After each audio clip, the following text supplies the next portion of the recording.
fluorescent lights buzzed overhead as Sarah Martinez finished her night shift at Crimson Valley Blood Bank. 3 years of collecting donations, and she'd never questioned why their facility processed 10 times more blood than the local hospital needed. But tonight, as she walked past Dr. Blackwood's office, she heard something that made her blood freeze. The wet, slurping sounds coming from behind his locked door, and his voice saying, "The council grows hungry. We need fresher specimens." Sarah pressed herself against the wall, heart pounding. Through the keyhole she glimpsed something impossible. Dr. Blackwood's reflection was completely absent from the mirror behind his desk. The donation record she'd been filing suddenly made horrifying sense. The special deliveries to addresses that didn't exist. The donors who came in healthy and left pale as ghosts. The way certain staff members never ate the cafeteria food, claiming they had dietary restrictions. Her hands trembled as she realized the truth. Crimson Valley Blood Bank wasn't just collecting blood, they were farming it, and she'd been helping them do it. Don't forget to subscribe and drop a comment telling us your favorite horror topic. We read every single one and use your suggestions for future terrifying tales. Sarah Martinez had always prided herself on being observant. 3 years working the night shift at Crimson Valley Blood Bank had taught her to notice patterns. Which donors came regularly, which ones looked healthier when they arrived versus when they left, and which staff members seemed to avoid certain areas of the facility after dark. Tonight felt different. The usual hum of refrigeration units seemed louder, more ominous.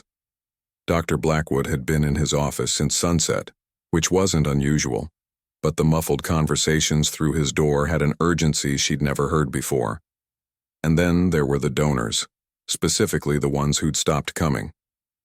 Marcus Chen, a college student who donated twice monthly for extra cash, hadn't been seen in 6 weeks. When Sarah checked his file, she found a note. Transferred to Premium Collection Program. But there was no such program in their system.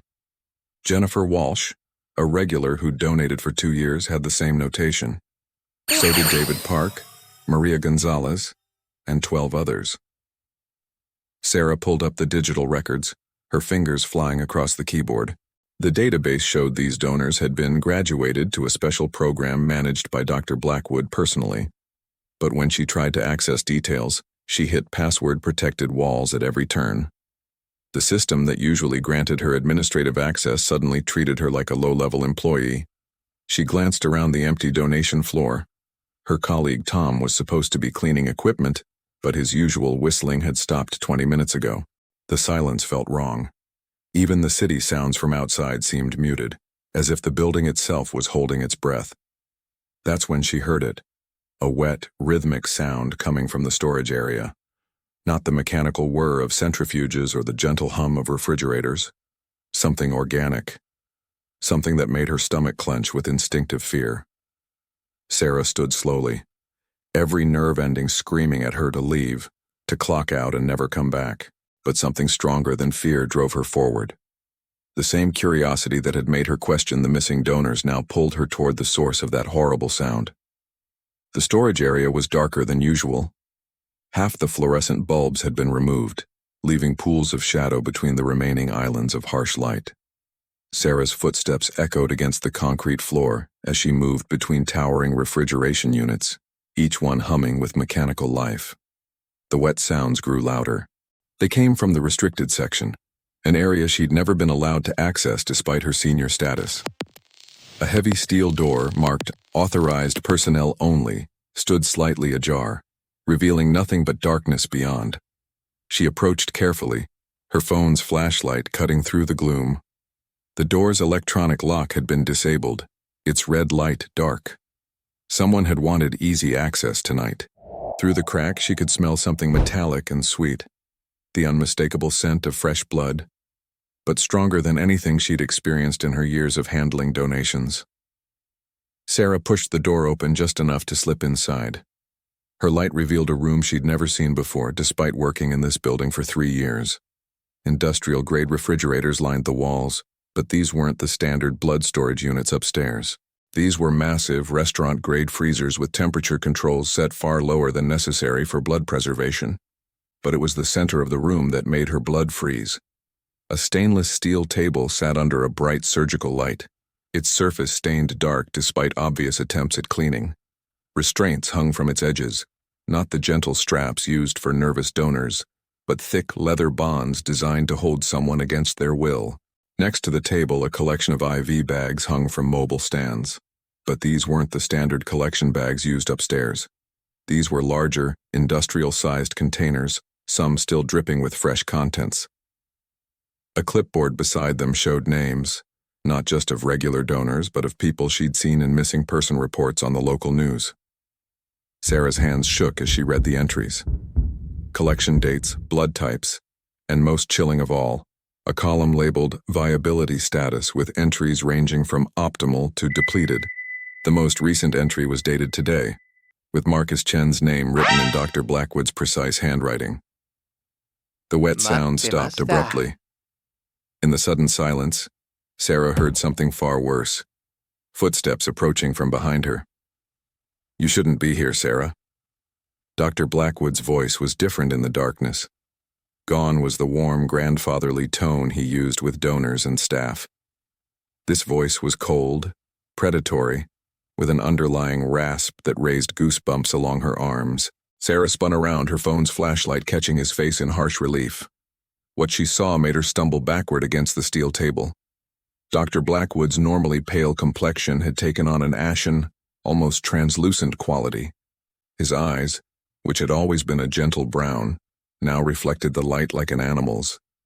And his mouth showed teeth that were definitely not human. She started, but he raised a hand to silence her. "Looking for answers? You always were too curious, my dear. It's what made you such an excellent employee. You noticed patterns, asked the right questions, maintained perfect records." He stepped closer, and she caught a whiff of something metallic on his breath. Unfortunately, curiosity can be dangerous in our line of work. Behind him, Sarah could see other figures moving in the shadows. Tom emerged first, his usually cheerful face now bearing the same predatory expression as Dr. Blackwood. Then came Nurse Patricia, who'd trained Sarah when she first started. Even Janet from accounting stepped into the light, her normally pristine appearance somehow wrong, as if she were wearing a human costume that didn't quite fit. "How long?" Sarah whispered, her voice barely audible. "The clinic has been operating for 37 years, Dr. Blackwood replied, circling her slowly. "We've perfected our methods considerably since the early days. No more messy accidents, no more suspicious disappearances that attract attention. We learned to be patient, selective, quality over quantity." Sarah's mind raced. 37 years meant this operation had been running since before she was born. Every donation drive, every community health fair, every routine blood drive at local schools and businesses, it had all been a feeding operation. "What happens now?" she asked, though part of her already knew the answer. Dr. Blackwood smiled, revealing rows of sharp yellowed teeth. "Now, Sarah, you join our premium collection program." Sarah's survival instincts kicked in before her rational mind could process the full horror of her situation. As Dr. Blackwood lunged forward with inhuman speed, she grabbed the clipboard from the table and swung it at his face with all her strength. The metal corner caught him across the temple, and he staggered backward with a hiss that no human throat could produce. "Run!" her mind screamed, and she obeyed. She bolted through the doorway as chaos erupted behind her. Tom's voice, no longer human-sounding, let out a shriek that echoed through the storage area. Sarah sprinted between the refrigeration units, her heart hammering against her ribs. Behind her, she could hear them giving chase, not just footsteps but something that sounded like claws scraping against concrete. The main donation floor seemed impossibly far away. Every shadow could hide one of them. Every corner could be a trap. She reached for her phone to call 911, but her hands were shaking so violently she couldn't unlock the screen. Even if she could, who would believe her? "Help, my coworkers are vampires" wasn't exactly a credible emergency call. She made it to the elevator, but the display showed it was stuck on the 3rd floor, a floor that officially did not exist according to the building directory. The stairwell was her only option. As she yanked open the heavy door, she could hear Dr. Blackwood's voice echoing through the storage area. "She can't leave the building, you know. Patricia, secure the exits. Tom, check the upper floors. Janet, monitor the security feeds. We have all night and she's only human." Sarah's blood chilled at his casual tone. This wasn't their first hunt. They'd done this before, probably many times. The missing donors, the premium collection program. How many people had run through these same halls, desperate and terrified, only to end up strapped to that steel table? She climbed the stairs 2 at a time, her breath coming in ragged gasps. The second floor housed administrative offices, but she knew they'd be locked after hours. Her only hope was reaching the roof and somehow attracting attention from the street below. The second floor was a maze of cubicles and meeting rooms, all shrouded in darkness. Sarah's phone flashlight created dancing shadows that made every corner seem threatening. She could hear movement in the stairwell below. They were following her, but slowly, methodically. They knew she was trapped. She tried every office door, hoping to find one unlocked where she could barricade herself and call for help. Most were secured, but the break room door gave way under pressure.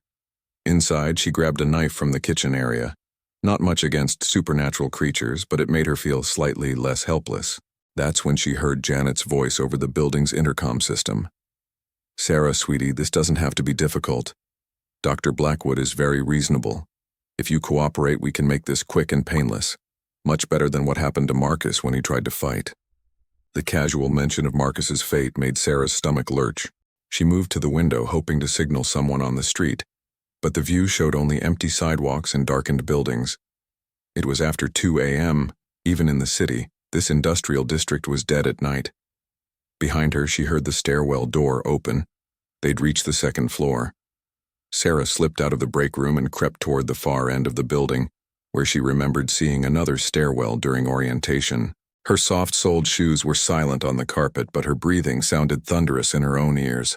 She passed the records room and froze. If she was going to die tonight, maybe she could at least expose them. The door was locked, but her employee keycard still worked. Inside, filing cabinets stretched from floor to ceiling. She pulled out her phone and began photographing everything she could find. Donor records, collection schedules, lists of names with dates and blood types. But as she worked, she realized the horrible scope of their operation.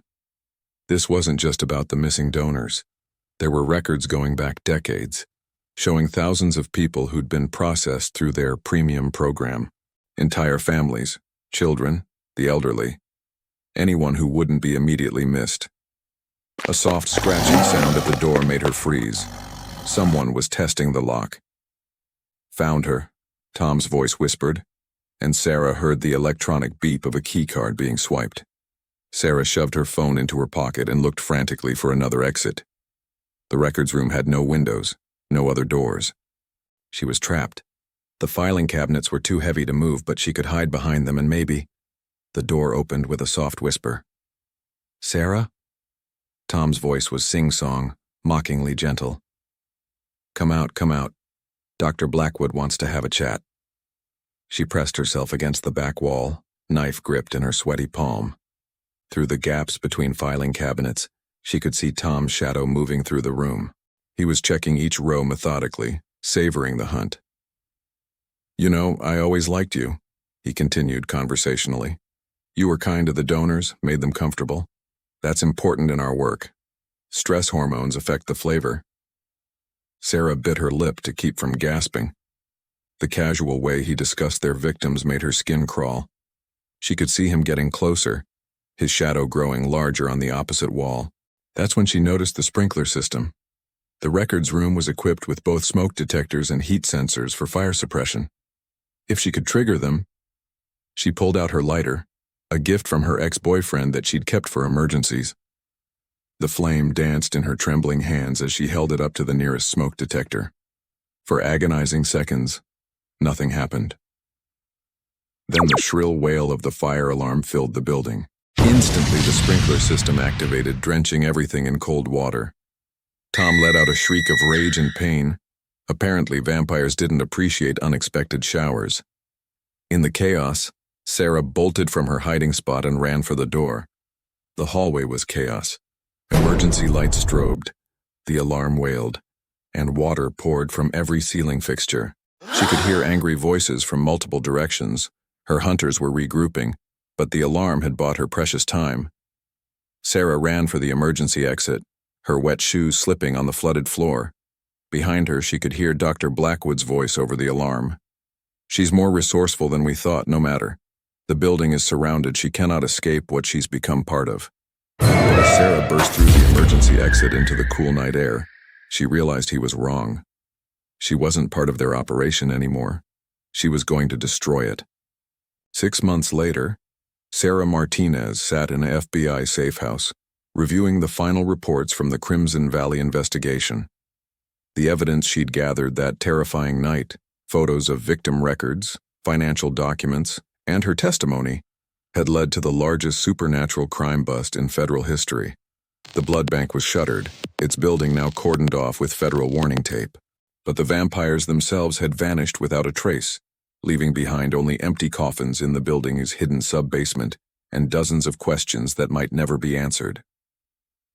Sarah's phone buzzed with a text from Detective Rodriguez, another blood bank in Oregon showing similar patterns. Donors going missing, staff with no reflections on security cameras.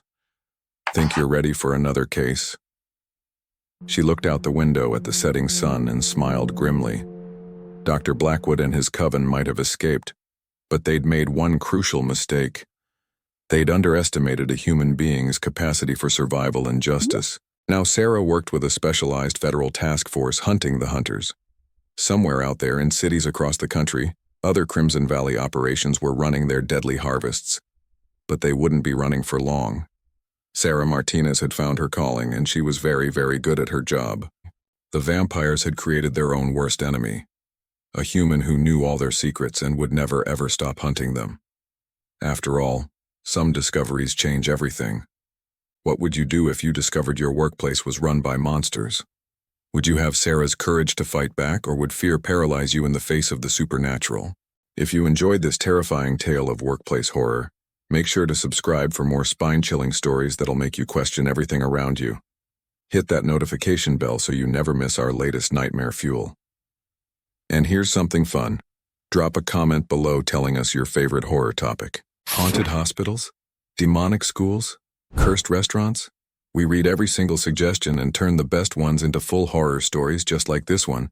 Your nightmare could be our next video. Thanks for joining Sarah on her deadly discovery at Crimson Valley Blood Bank. Sweet dreams, and maybe think twice before your next blood donation.